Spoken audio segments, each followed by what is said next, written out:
नमस्कार, आप देख रहे हैं राष्ट्र प्रथम और मैं हूं आपके साथ हिमानी। नजर करते हैं स्पीड न्यूज पर।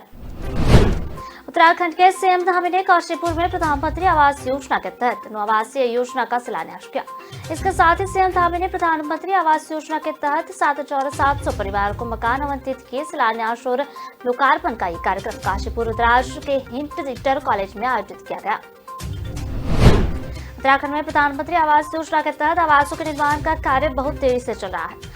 काशीपुर में प्रधानमंत्री आवास योजना के शिलान्यास और लोकार्पण कार्यक्रम में मुख्यमंत्री पुष्कर सिंह धामी के साथ ही प्रदेश के आवासीय मंत्री भी शामिल रहे। मुख्यमंत्री पुष्कर सिंह धामी प्रधानमंत्री ने काशीपुर से आवासीय योजना के तहत जिले की 9 शहरों की परियोजनाओं का शिलान्यास किया। आज आवास बनने के बाद 7,700 परिवारों को मकान आवंटित किए गए। मुख्यमंत्री धामी के साथ केंद्रीय रक्षा एवं पर्यटन मंत्री अजय भट्ट भी मौजूद हैं। इसके साथ ही उत्तराखंड वन विकास निगम के अध्यक्ष और चंपावत के पूर्व विधायक कैलाश चंद्र घतोरी भी यहाँ मौजूद रहे। प्रधानमंत्री आवास योजना के शिलान्यास और लोकार्पण के बाद सीएम धामी मामनसा देवी मंदिर के स्वर्ण जयंती महोत्सव में शामिल हो रहे हैं। सीएम धामी मुख्य अतिथि के रूप में शोभा यात्रा में शिरकत करेंगे। शारदीय नवरात्र के पावन पर्व पर मुख्यमंत्री व गोरक्षा पीठाधीश्वर योगी आदित्यनाथ ने अष्टमी तिथि की मान में रविवार रात गोरखपुरनाथ मंदिर के शक्तिपीठ में विधि विधान से विशिष्ट महानिशा पूजा का अनुष्ठान पूर्ण कर लोक कल्याण की मंगल कामना की। रविवार शाम गोरखपुर पहुंचे सीएम योगी आदित्यनाथ सोमवार से लेकर 9वीं तिथि के मान में कन्या पूजन तथा 10वीं तिथि पर गोरक्षपीठ से निकलने वाले परंपरागत विजय शोभा यात्रा तक गोरक्षपुर भूमि पर उपस्थित रहेंगे। शारदीय नवरात्र के पावन अवसर पर गोरखनाथ मंदिर पर पहुंचे गोरक्षा पीठाधीश्वर योगी आदित्यनाथ ने मंदिर के शक्तिपीठ में महानिशा पूजा का अनुष्ठान पूरे विधि विधान के साथ संपन्न किया। 9वीं तिथि को सुबह की देवी भगवती के 9वें स्वरूप मां सिद्धिदात्री की आराधना के बाद मुख्यमंत्री पीठ से बाहर निकलेंगे और कन्या पूजन करेंगे। 9वीं तिथि वाले दिन ही 10वीं तिथि चढ़ने के बाद वह परंपरागत विजय शोभा यात्रा में शामिल होंगे। गोरखनाथ मंदिर के शक्तिपीठ में महानिशा पूजा का अनुष्ठान रविवार रात गोरक्ष पीठाधीश्वर एवं मुख्यमंत्री योगी आदित्यनाथ के नेतृत्व में प्रारंभ हुआ। राष्ट्रीय स्वयंसेवक संघ यानी कि आरएसएस के महासचिव दत्तात्रेय होसबाले ने देश में कथित रूप से बढ़ती आय असमानता और बेरोजगारी पर चिंता व्यक्त की। हालांकि होसबाले ने यह भी कहा कि इस चुनौती से निपटने के लिए पिछले कुछ सालों में कई कदम उठाए गए हैं। उन्होंने कहा कि वह आत्मनिर्भर भारत और केंद्र सरकार की कई अन्य पहलों जैसे एफपीओ, जनधन और स्वास्थ्य सेवा और डिजिटल क्रांति से संबंधित कार्यक्रमों की सराहना करते हैं। संघ के स्वदेशी जागरण मंच द्वारा आयोजित एक वेबिनार कार्यक्रम में बोलते हुए उन्होंने कहा कि हमें इस बात का दुख होना चाहिए कि 20 करोड़ लोग गरीबी रेखा के नीचे हैं। गरीबी हमारे सामने एक दानव जैसी चुनौती है। यह महत्वपूर्ण है कि इस दानव को हम खत्म किया जाए। उन्होंने अर्थव्यवस्था में खराबी के लिए पिछली सरकारों की दोषपूर्ण आर्थिक नीतियों को जिम्मेदार ठहराया। ग्रामीण क्षेत्रों में 2.2 करोड़ और शहरी क्षेत्रों में 1.8 करोड़ बेरोजगार है। संपर्क सर्वेक्षण में बेरोजगारी दर 7.6% आंकी गई है। रोजगार पैदा करने के लिए हमें न केवल अखिल भारतीय योजनाओं की आवश्यकता है बल्कि स्थानीय योजनाओं की भी आवश्यकता है। दिल्ली के मुख्यमंत्री एवं आम आदमी पार्टी के राष्ट्रीय संयोजक अरविंद केजरीवाल इन दिनों दिल्ली से ज्यादा गुजरात में दिन बिता रहे हैं। चुनाव से पहले केजरीवाल एक के बाद एक गुजरात के दौरे कर रहे हैं। केजरीवाल ने दावा किया कि बीजेपी और विपक्षी कांग्रेस आपके मतों को काटने के लिए एकजुट है और खुफिया ब्यूरो की एक रिपोर्ट के मुताबिक उनकी पार्टी आप राज्य में अगली सरकार बना रही है। दिल्ली सरकार इसमें से 20 रुपए देती है, बाकी 20 रुपए नगर निगम देती है। अगर गुजरात में आपकी सरकार बनती है तो हम गायों को पालने के लिए प्रत्येक गाय पर 40 रुपए रोजाना देंगे। केजरीवाल ने वादा किया कि आपकी सरकार राज्य में गायों की बेहतरी के लिए आवश्यक कदम उठाएगी। वहीं दूसरी तरफ से केजरीवाल ने अहमदाबाद में जिस रिक्शा चालक के यहाँ रात्रि भोजन किया था उसके बीजेपी को समर्थन देने के सवाल पर उन्होंने कहा कि वह लोगों के बीच इस आधार पर भेदभाव नहीं करते।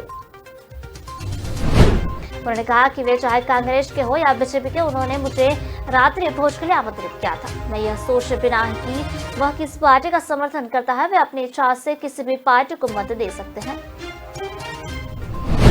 उत्तर प्रदेश के उप मुख्यमंत्री ब्रजेश पाठक ने मुजफ्फरनगर जिला अस्पताल में निरीक्षण किया था। उन्होंने अस्पताल की इमरजेंसी वार्ड का निरीक्षण करते हुए वहां की व्यवस्थाएं देखी।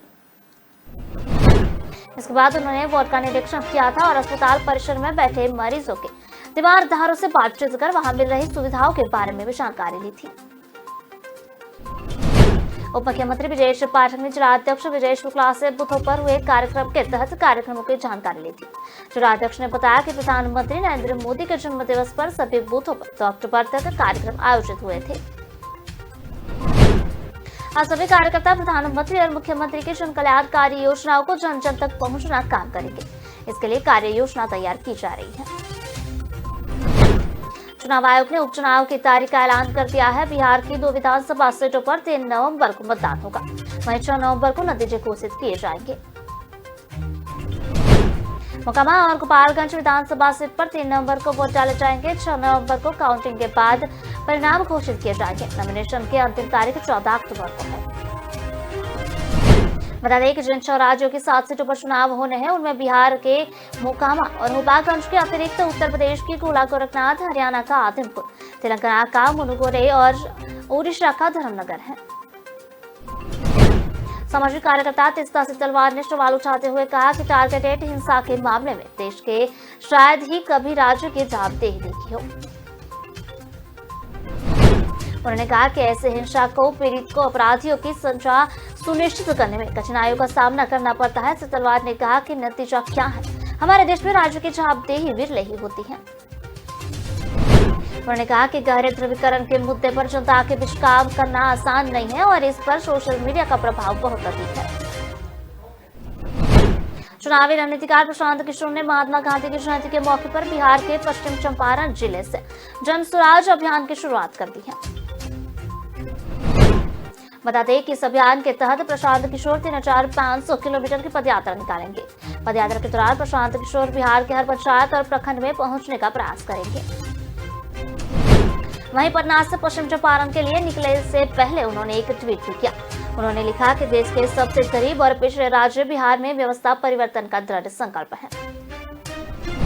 प्रशांत किशोर ने अपनी पदयात्रा पश्चिम चंपारण के भितिहारवा में गांधी आश्रम से शुरू की है, जहां राष्ट्रपिता ने 1917 में अपना पहला सत्याग्रह आंदोलन शुरू किया था। यात्रा से पहले किशोर नागरिक सदस्यों के साथ बातचीत करने के लिए बिहार के प्रत्येक जिले का दौरा कर रहे हैं। उन्होंने इस दौरान कहा कि राज्यों को न केवल सरकार बदलने की आवश्यकता है, बल्कि व्यवस्था को बदलने के लिए अच्छे लोगों के एक साथ आने की आवश्यकता है। उन्होंने कहा कि यात्रा के 3 मुख्य लक्ष्य हैं, जिनमें जमीनी स्तर पर सही लोगों की पहचान करना और उन्हें एक लोकतांत्रिक मंच पर लाना शामिल है। कांग्रेस की भारत जोड़ो यात्रा अब बीते 3 दिनों से कर्नाटक में है। रविवार को इस यात्रा में राहुल गांधी बदनोवालू में मैसूर तक 10 किलोमीटर से अधिक तक चले और सड़क के दोनों ओर दर्शकों की भीड़ उनका स्वागत किया। राहुल रैली को संबोधित कर ही रहे थे, तेज बारिश आ गई, लेकिन राहुल गांधी ने अपना भाषण नहीं रोका। उन्होंने इस दौरान भाजपा पर कई निशाने साधे और कहा कि भारत जोड़ो यात्रा के माध्यम से देश को एकजुट करने के लिए हमें कोई रोक नहीं सकता है। बारिश तेज होने के बाद भी राहुल ने भाषण जारी रखने का फैसला किया और इस दौरान भीड़ ने उनका उत्साहवर्धन भी किया। राहुल ने कहा कि कन्याकुमारी से कश्मीर तक पदयात्रा जारी रहेगी और रुकेगी नहीं। गांधी ने सभा से कहा कि नदी जैसी यात्रा जारी रहेगी और इस नदी में आपको नफरत या हिंसा का कोई निशान नहीं मिलेगा। मैसूर में जनसभा को संबोधित करते हुए कांग्रेस नेता ने कहा कि भारत जोड़ो यात्रा को कोई नहीं रोक सकता, जिसका उद्देश्य भाजपा आरएसएस द्वारा फैलाई गई घृणा और हिंसा को रोकना है। गांधी ने आगे कहा कि भाजपा कितनी भी नफरत और हिंसा फैलाए, यह यात्रा अपने लक्ष्य को प्राप्त करके रहेगी और लोगों को एकजुट करेगी। बिहार के मुख्यमंत्री नीतीश कुमार सोमवार को महाअष्टमी के मौके पर पटना के शीतला माता मंदिर पहुंच रहे थे। मुख्यमंत्री ने आम भक्त की तरह ही मां की पूजा की थी। उनके साथ मंत्री विजय कुमार चौधरी भी मौजूद रहे। इस दुर्गा पूजा में सीएम नीतीश में श्रद्धा भक्ति ज्यादा देखी जा रही है। उन्होंने माता के आगे शीश नवाकर उनके चरण छुए और पुरोहित से भी आशीर्वाद दिया। मुख्यमंत्री नीतीश कुमार बीती रात भी पटना के पूजा पंडाल में पहुंचे थे। मां का पट खुलने के बाद पंडाल में जाकर उन्होंने मां दुर्गा से दर्शन के लिए और आरती में भाग लिया। मुख्यमंत्री ने पटना के कई मंदिरों में और पूजा पंडालों का दौरा किया है। उन्होंने पदाधिकारियों को हाल के मौके पर सुरक्षा व्यवस्था दुरुस्त रखने और उपद्रवित तत्वों पर सख्त कार्रवाई करने के लिए निर्देश दिए थे। राजस्थान में सत्ता और संगठन को लेकर जमकर घमासान मचा हुआ है। पायलट और गहलोत खेमे से बनती कांग्रेस में लगातार अनिश्चितता की स्थिति बनी हुई है। मुख्यमंत्री अशोक गहलोत के कांग्रेस अध्यक्ष पद का चुनाव नहीं लड़ने के बाद राजस्थान में नेतृत्व बदलने पर हर किसी की नजर टिकी हुई है। इस बीच रविवार को गांधी जयंती पर सिरोही में राष्ट्रपिता महात्मा गांधी को मूर्ति अनावरण में मौके पर सिरोही विधायक और मुख्यमंत्री गहलोत के सलाहकार सेम लोढ़ा ने एक हैरान कर देने वाला बयान दिया था। किसी विकास कार्य के बारे में जानकारी देते हुए सीएम के सलाहकार ने कहा कि अगर सरकार जनवरी तक रही तो बचे हुए विकास कार्य पूरे किए जाएंगे। लोढ़ा के इस बयान के बाद सियासी गलियारों में हलचल मच गई है। मालूम हो कि संयम लोढ़ा निर्दलीय विधायक है और सरकार को समर्थन कर रहे हैं और गहलोत के करीबी माने जाते हैं। बता दें कि लोढ़ा के बयान के बाद चर्चा तेज हो गई है कि गहलोत सरकार जनवरी से पहले गिर सकती है। जवाहर नगर तलवंडी क्षेत्र स्थित महर्षि दयानंद सरस्वती सामुदायिक भवन में 4141 कन्याओं का पूजन किया। निमंत्रित 3 कन्याओं के अलावा 1000 के करीब अन्य कन्याएं भी शामिल हुई। श्री कृष्ण मित्र मंडल की ओर से आयोजित किए गए शहर में से विभिन्न क्षेत्रों की कन्याएं शामिल हुई। मंडल के कार्यकर्ताओं ने बेटियों के पैर धुलाए, फिर पंडाल में बिठाकर स्नेहपूर्वक भोजन करवाया।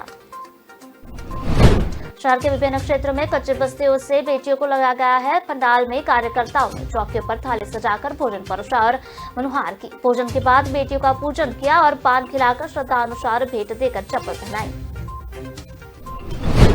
देवी स्वरूपा कन्याओं के आगमन, उनके पैर धुलाए व आदरपूर्वक पंडाल में लेकर आए। छोटी छोटी कन्याओं को भोजन से पूर्व इंतजार में परेशान न होना पड़े, इसके लिए वेटिंग हॉल व पानी इत्यादि की व्यवस्था भी की गई थी। विभिन्न क्षेत्रों में घर से लाने ले जाने के लिए 10 बस व 50 से करीब ऑटो की व्यवस्था भी की है। आयोजन के माध्यम से बेटियां व परिजनों को शिक्षा व बेटी बचाओ का संदेश दिया गया। उपहार के रूप में शैक्षिक सामग्री भेंटकर उन्हें मन लगाकर पढ़ने की सीख थी। वही बेटी है कुदरत का उपहार, इनको जीने दो का अधिकार, बताना चाहना देश को महान दो, मत करो कोख में बेटियों का अपमान, इस तरह के स्लोगन से बेटियों को बचाने का संदेश भी दिया गया।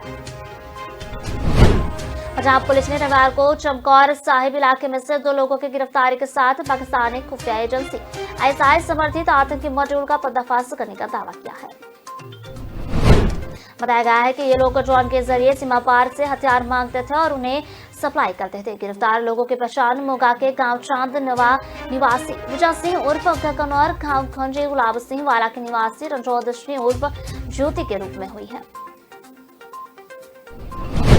पुलिस ने फिरोजपुर के आरिफ के गांव में एक AK-47 राइफल, 2 मैगजीन और 60 कारतूस बरामद किए थे, जिसके 4 दिन बाद यह गिरफ्तारी की गई है। जांच से पता चला है कि इस खेप को आतंकवादी अर्श डाला के निर्देश पर एक ड्रोन का उपयोग करके गिराया गया था और अफ्रीके के गांव के विजय सिंह और रणजोत सिंह द्वारा इसे प्राप्त किया जाना था। पंजाब के डीजीपी का कहना है कि फिरोजपुर से बड़ी मात्रा में हथियार बरामद होने के बाद राज्य में खुफिया तौर पर बड़ा ऑपरेशन चलाया गया था ताकि आरोपियों को पकड़ा जा सके। इसी अभियान के दौरान रूपनगर की पुलिस ने शनिवार और रविवार की दरमियानी रात में 2 लोगों का गिरफ्तार किया था। कोटा में नवनिर्मित होने वाले चाचा चौराहा व पॉलिटेक्निक चौराहे को तोड़कर उसकी डिजाइन बदलने के आर्किटेक्ट अनूप भरतियारा को मंत्री धारीवाल के निर्देश पर पूर्व विधायक प्रहलाद गुंजल ने आपत्ति दर्ज कराई है। प्रहलाद गुंजल ने कहा कि मैं शुरू से ही कह रहा हूं कि अनिज्योति विकास की भेंट कोटा शहर को चढ़ाए जा रहे हैं। बड़े बड़े चौराहों के नाम पर भूलभुलैया बनाई जा रही है। पूरे शहर को जाम के चौक कर रही कई जगह एक्सीडेंटल जोन तैयार किए गए हैं। गुंजल ने कहा कि चौराहों को तोड़कर उनके डिजाइन बदले जाए, उससे पहले शहर में हो रहे अनियोजित विकास कार्यों की डिजाइन बनाने वाली जिम्मेदारियां तय की जानी चाहिए। जनता का धन किसी भी बपोते नहीं है कि स्मार्ट सिटी व UIT का पैसा पहले अनियोजित विकास की भेंट चढ़ा दो, फिर संशोधित करने के बाद नाम पर और उसकी होली कर दो।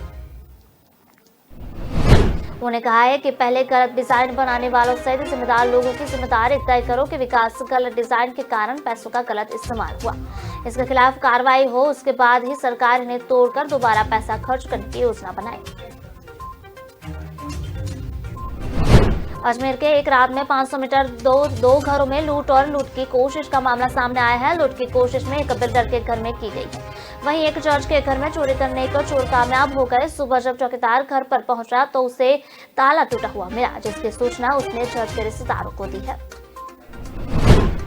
चोरी की सूचना पर क्रिश्चियनगंज थाना प्रभारी थाने के जाब्ते के साथ मौके पर पहुंचे और घटनास्थल का जायजा लिया। चोरों ने जज के मकान से सोने चांदी के जेवरात सहित हजारों की नकदी चोरी की है। जज व उनका परिवार उड़ीसा यात्रा पर हुआ है। पुलिस ने मामला दर्ज कर जांच शुरू कर दी है। पश्चिम नगर बी ब्लॉक निवासी जिला एवं सेशन न्यायाधीश सुकेश कुमार जैन के घर देर रात चोरों ने घर में प्रवेश किया और अलमारियों के ताले तोड़कर सामान के बिखरते हुए सारा सामान चोरी कर फरार हो गए। सुबह जब न्यायाधीश के घर का चौकीदार पहुंचा तो उसे ताला टूटा हुआ मिला। इसके बाद चौकीदार ने इसकी सूचना जज के मामा प्रभात सुगानी को दी। मामा जब मौके पर पहुंचे तो उन्हें घर अंदर सामान बिखरा हुआ मिला और ताले टूटे मिले। इसकी सूचना उन्होंने क्रिश्चियनगंज थाना पुलिस को दी है। जज सुकेश जैन के मामा प्रभात सुगानी ने बताया कि उनके भांजे सुकेश जैन जिला एवं सेशन न्यायाधीश वो अपने परिवार के साथ उड़ीसा यात्रा पर पहुंच गए हैं। पीछे से उनके घर चोरों ने चोरी की वारदात अंजाम दिया है।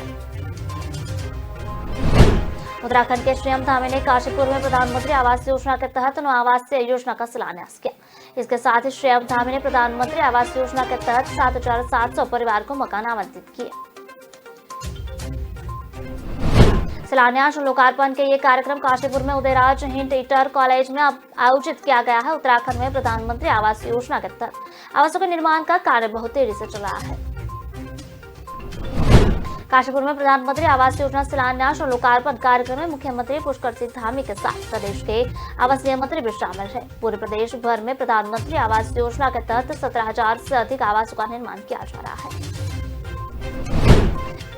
मुख्यमंत्री पुष्कर धामी प्रधानमंत्री ने काशीपुर से आवासीय योजना के तहत जिलों की 9 शहरों की योजना को शिलान्यास किया। आवास बनने के बाद 7,700 परिवार को मकान आवंटित किए गए। प्रधानमंत्री मोदी का सपना है कि 2024 तक जरूरतमंद परिवार को पास न मकान हो। प्रधानमंत्री धामी के साथ केंद्रीय रक्षा एवं पर्यटन मंत्री अजय भट्ट भी मौजूद रहे। इसके साथ ही उत्तराखंड वन विकास निगम के अध्यक्ष और चंपावत के पूर्व विधायक कैलाश चंद्र गहतोरी भी मौजूद रहे। उदयराज हिंदू इंटर कॉलेज के परिसर में आयोजित कार्यक्रम के बाद भी सीएम धामी का आज व्यस्त कार्यक्रम है। प्रधानमंत्री आवास योजना के शिलान्यास और लोकार्पण के बाद सीएम धामी मां मनसा देवी के मंदिर स्वर्ण जयंती महोत्सव में शामिल हो रहा है। सीएम धामी मुख्य अतिथि के रूप में शोभा यात्रा में शिरकत करेंगे। सीएम धामी के साथ केंद्रीय रक्षा राज्य मंत्री अजय भट्ट भी मौजूद है।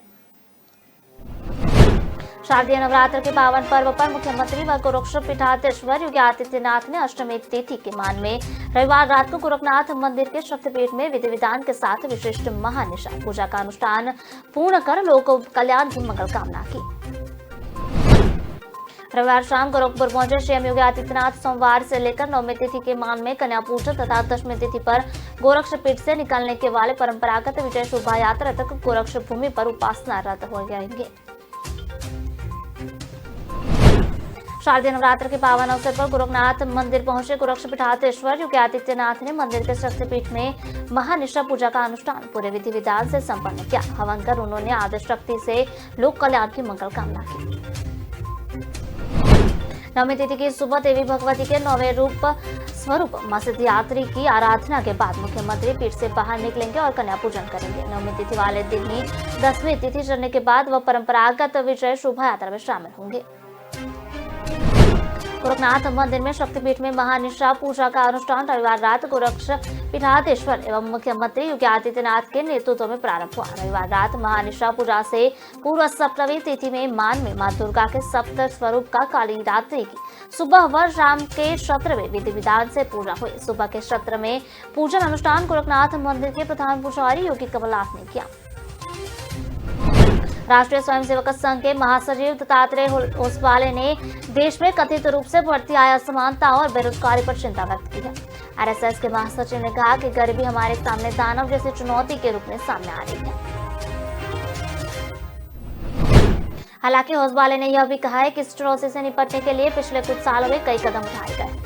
उन्होंने कहा कि वो आत्मनिर्भर भारत और केंद्र सरकार की कई अन्य पहलों जैसे एफपीओ, जनधन और स्वास्थ्य सेवा और डिजिटल क्रांति से संबंधित कार्यक्रमों की सराहना करते हैं। संकेत स्वदेशी जागरण मंच द्वारा आयोजित एक वेबिनार कार्यक्रम में बोलते हुए उन्होंने कहा कि हमें इस बात का दुख होना चाहिए कि 20 करोड़ लोग गरीबी रेखा के नीचे हैं। 23 करोड़ लोग प्रतिदिन 375 रुपए से भी कम कमा रहे हैं। गरीबी रेखा सामने एक दानव जैसी चुनौती है। यह महत्वपूर्ण है कि इस दानव को हम खत्म किया जाए। उन्होंने अर्थव्यवस्था में खराबी के लिए पिछली सरकार को दोषीपूर्ण आर्थिक नीतियों को जिम्मेदार ठहराया है। उन्होंने कहा है कि देश में 4 करोड़ बेरोजगार है। ग्रामीण क्षेत्र में 2.2 करोड़ और शहरी क्षेत्र में 1.8 करोड़ बेरोजगार है। श्रम बल सर्वेक्षण में बेरोजगारी दर 7.6% की आंकी गई है। रोजगार पैदा करने के लिए हमें न केवल अखिल भारतीय योजनाओं की आवश्यकता है बल्कि स्थानीय योजनाओं को भी आवश्यकता है। भारत की शीर्ष 1% आबादी के पास देश की आय का 5वां हिस्सा है और साथ ही देश की 50% आबादी को कुल आय का केवल 13% ही मिलता है। उन्होंने पूछा कि क्या यह अच्छी स्थिति है। दिल्ली के मुख्यमंत्री एवं आम आदमी पार्टी के राष्ट्रीय संयोजक अरविंद केजरीवाल इन दिनों दिल्ली से ज्यादा गुजरात में दिन बिता रहे हैं। चुनाव से पहले केजरीवाल एक के बाद एक गुजरात का दौरा कर रहे हैं। इस बीच केजरीवाल ने रविवार को वादा किया कि यदि उनकी पार्टी गुजरात की सत्ता में आई तो प्रत्येक गाय के लिए पालक को रोजाना 20-40 रुपए दिए जाएंगे और गैर दुधारू मवेशियों के लिए प्रत्येक जिले में एक गौशाला भी बनाई जाएगी। केजरीवाल ने दावा किया है कि बीजेपी और विपक्षी कांग्रेस आपके मतों को काटने के लिए एकजुट है और खुफिया ब्यूरो की रिपोर्ट के अनुसार उनकी पार्टी आप राज्य में अगली सरकार बना रही है। केजरीवाल ने राजकोट में संवाददाता सम्मेलन में कहा कि दिल्ली में हम प्रत्येक गाय पर 40 रुपए रोजाना देते हैं। दिल्ली सरकार इसमें से 20 रुपए देती है, बाकी 20 रुपए नगर निगम देता है। अगर गुजरात में आपकी सरकार बनती है तो हम गायों को पालने के लिए प्रत्येक गाय पर 40 रुपए रोजाना देंगे। उन्होंने बताया कि गैर दुधारू और आवारा पशुओं के लिए प्रत्येक जिले में गौशाला बनाई जाएगी। केजरीवाल ने वादा किया कि आप सरकार राज्य में गायों की बेहतरी के लिए आवश्यक कदम उठाएगी।